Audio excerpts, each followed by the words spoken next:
Araujo. I'm Dylan Wilson. Two dudes, one bass. I am just excited and stoked to have my buddy here. Yeah. Just super talented, ridiculous bass player that I can Mr. Compliments over here. It's awesome, man. It's rad, dude, and you sound amazing. So I appreciate you being part of the...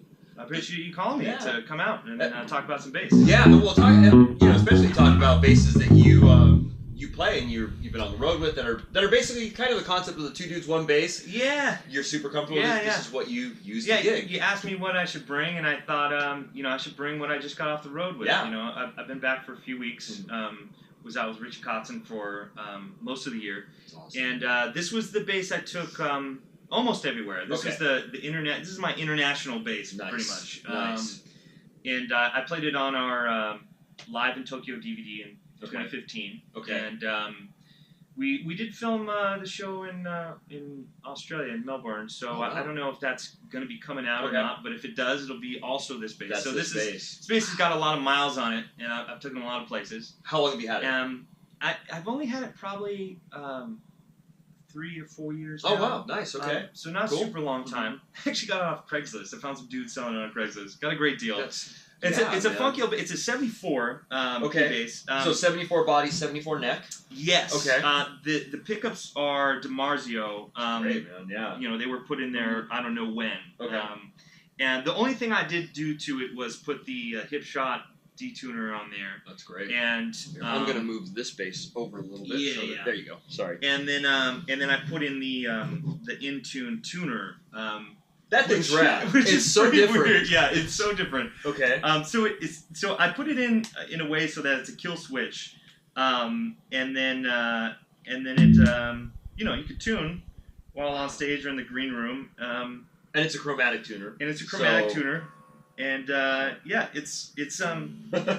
it's pretty darn useful. I gotta say, I would imagine that most bass players probably don't do a lot with the tone knob, much like myself. Roll off maybe a little bit. Yeah, in most situations. Yeah, right? yeah. So it seemed like the smart thing to do rather than use their attenuator that came in the thing, which I don't think they're in business anymore. I got off eBay. I think you could only get them off eBay, but there was a lot on there when I did this Intune, they're not even in. Yeah, I don't think they're even around anymore. Is it battery powered? I could be wrong. It's got to have some. It does have a battery, right? Okay. Yeah, okay. but it's cool. if the battery goes dead, it doesn't affect anything else that's going on. Nice. It's not in the system. Okay. So I did that to it, and everything else is pretty much as is. I mean, it's got a cool vibe and vintage Fender stuff. Bridge hardware is original. Yeah. Except for the detuner. Obviously, the bridge is original. Exactly. Yeah. Totally. Wow. Yeah. So, and then without the tone knob, we were kind of discussing this earlier. There's somehow it's definitely not off. Yeah. And it's definitely not all the way on. So, whoever wired it up has it.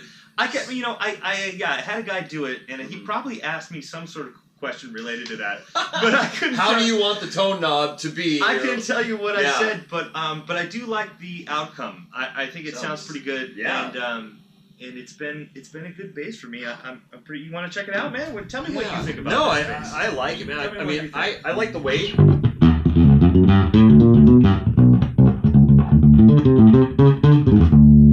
I like that I have to. P basses shouldn't be like ridiculously easy to play. Right. I never think that. It should be a little tough to play. This was not crazy tough to play. I mean, it's kind of part of the tone, right? You have to work for it a little bit. Well, I think that's.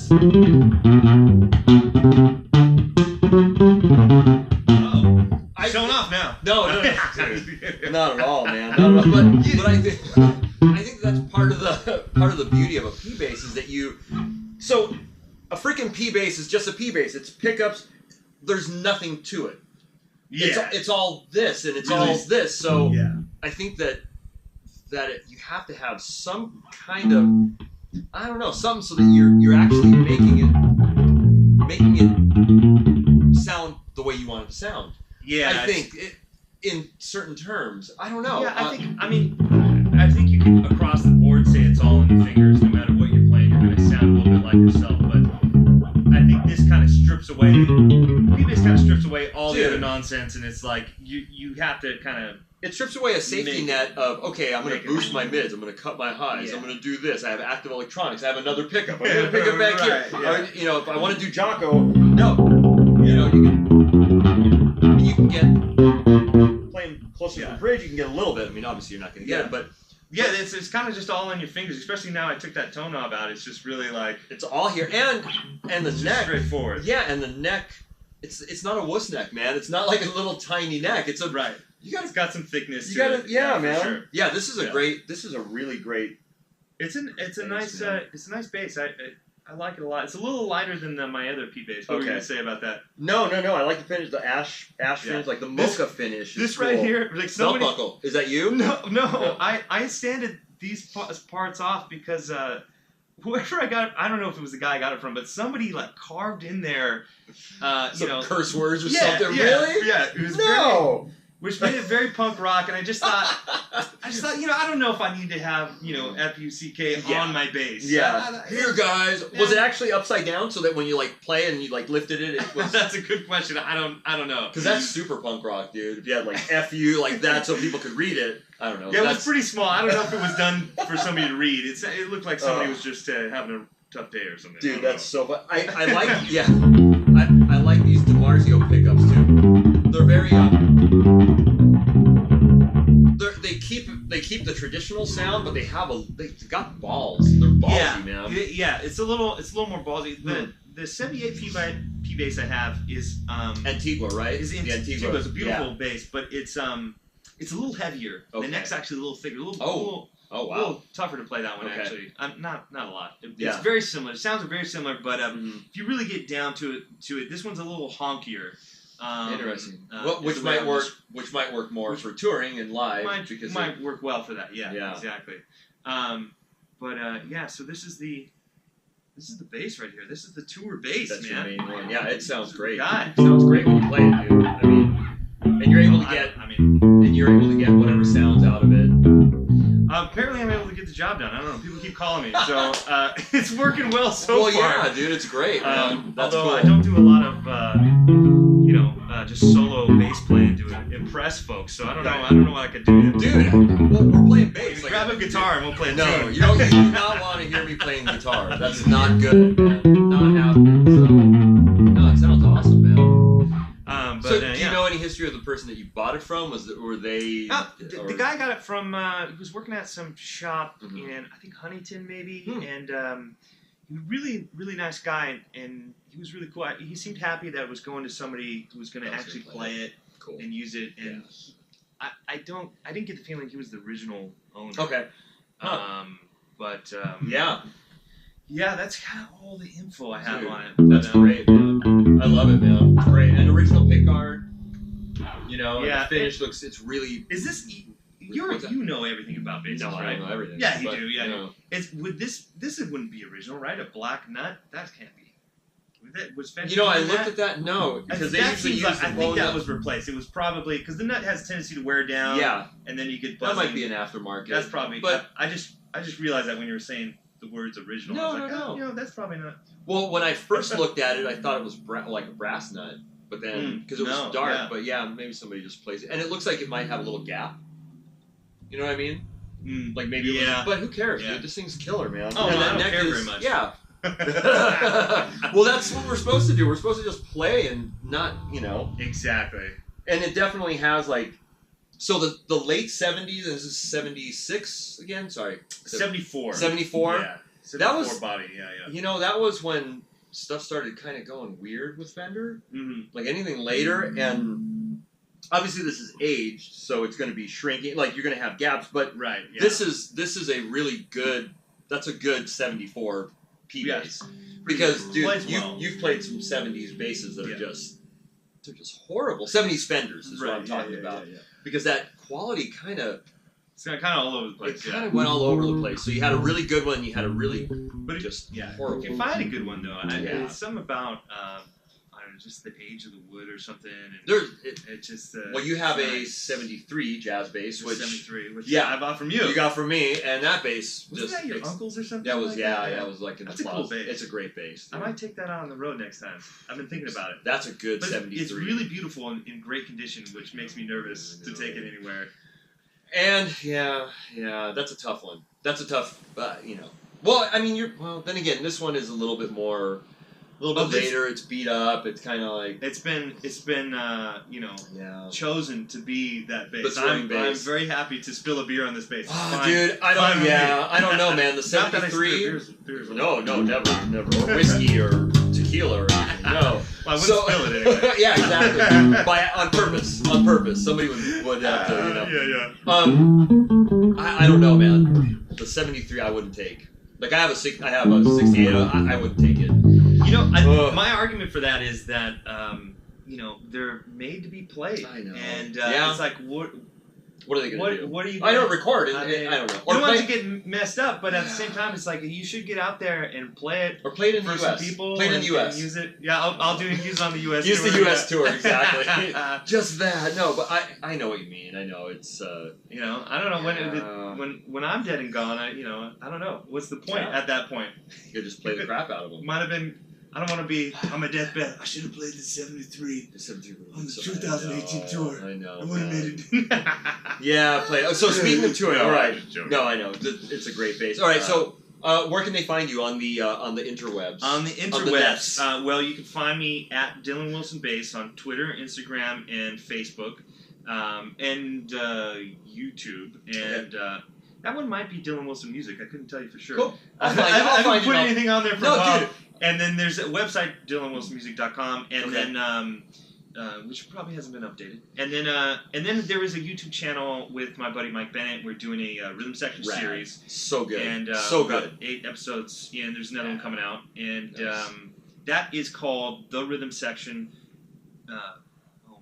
The Rhythm Section, Concepts and Conversations. Nice. Okay. Yeah. Dude, I'll put links. I'll post it and stuff. Yeah, I'll send you that info. Man. And anybody who wants to check it out.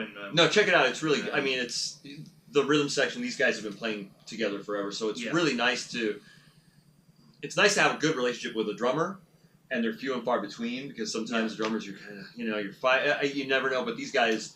It's just really great. It's a nice talk. We get in a lot of interesting concepts, and I think it's interesting for musicians that have aren't so beginning. They're looking to like, what do I put my fingers or something, but like want to kind of have some more insight into the relationship of the drums and bass. And that's the foundation, I think. And I, for me, I'm playing with a lot of different drummers. Every drummer and every bass player, everybody puts rhythm in a different place. Not everybody plays right on time. Some people play behind. Some people play ahead. So to have a good relationship, you kind of have to work with each other. Compromise and everything, just like any kind of relationship. Just like any relationship. Yeah, exactly. So it's great. Yeah. So I'll put all this stuff. And then you're touring Richie Kotzen. Richie Kotzen, yeah. There's some. Some talk of possibly a live DVD coming out, or maybe a live album. I don't know. Maybe studio cuts. We did record some things. That's cool. With this bass?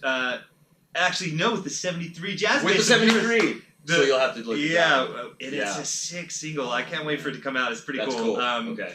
So I don't know what the Boss Man's doing with all that, but there sounds as if there will be plenty of things coming out, and I'll be probably traveling around the world again next year. Cool. So, maybe check out Kotzen's site, and if you haven't checked out Richie Kotzen, one of the most prolific songwriters. I mean, he's an incredible talent. Yeah, and I would recommend checking out. He's a brilliant guitar player. The live DVD I mentioned earlier, 2015 Live in Tokyo, was a really cool concert and kind of get you into the Kotzen solo stuff if you only heard of him through the Winery Dogs or Poison. Which or he's got talent. It's ridiculous, but his songwriting is like, wow, it's It's on another level, which is amazing. So it's one of those special tunes for sure. That's a good gig, man. Congrats. I'm stoked for you, man. I'm so happy for you. It's rad. One thing. So the strings. What strings are on here? Sorry. I digress. But I'm using Rotosound strings. And those are the swing set? Yeah, the swing bass. That have been around forever. Been around forever. Yeah. Swing bass 66, I think they are. And I've been using Rotosound for, I guess, 3 years now. So they give me a little hookup, and I'm pretty happy with the Rotosound. They sound great. They feel great. They're good. They're maybe on the brighter end, I suppose. And they're stainless steel. So stainless steel. I like the rough. I like a little bit of rougher feel. The nickel I like on fretless and stuff. Right. They're smoother, but I don't know, man. I like to be able to dig in and feel a little roughness. So the Rotosound is good stuff. I recommend them. Yeah. Nice. And we're playing through a Darkglass Microtubes. Microtubes 500 head, which we're both literally just kind of, I just got it yesterday for review. I played it last night through DI, and both of us are just kind of playing it for the first time through an amp, and I don't know. It's pretty impressive. It's a great little box. It's really light. It's got a lot of power. It's very clear. Very like, you get that feeling of like, this is what this bass sounds like. Yeah, and it's actually uncolored. Yeah, and it's 500 watts into 4 ohms, I believe, and that's an 8 ohm cab, so we're pushing probably 300 watts, but it feels like you're not underpowered. I don't feel like it's a little tiny head. I feel like it's good. Yeah. Sounds good, man. Yeah, they're clearly doing good stuff. Yeah, so a review of that'll be on the way. So anyways, thank you for bringing the 74 P-bass Frankenstein-ish thing that just sounds killer, man. I love the concept of just one volume and having that tone set to, it almost sounds like it's just real straightforward. It's almost mid. It's not all the way off. It's not all the way on. And just volume. That's it. Yeah. That's just you don't really plug it and play, man. Plug it and play. Let your fingers do it. And anyways, I don't want to get into all that math down here. Like, turn this, dude. Just this, and this, man. Right. And you make stuff sound so good. Oh, so thank you so much. It doesn't matter. You can make anything sound good. So, anyways, all right, man. Steve Araujo, Dylan Wilson, 2 dudes. 1 bass. Look at, dude, we are super pro. Right? Dude, this is going to be syndicated, CBS, NBC. Shoot more of these. I feel like we're getting into flow now. We're getting into flow. What else we got here? What else we got? I have no other basses. I have nothing else. You only have... I have nothing else. More basses than you could fit in this. It's just dumb. It's dumb. I don't need to. So play us out, man. Play us out. And thank you, dude. Right. I so appreciate you being here. You're welcome. Awesome.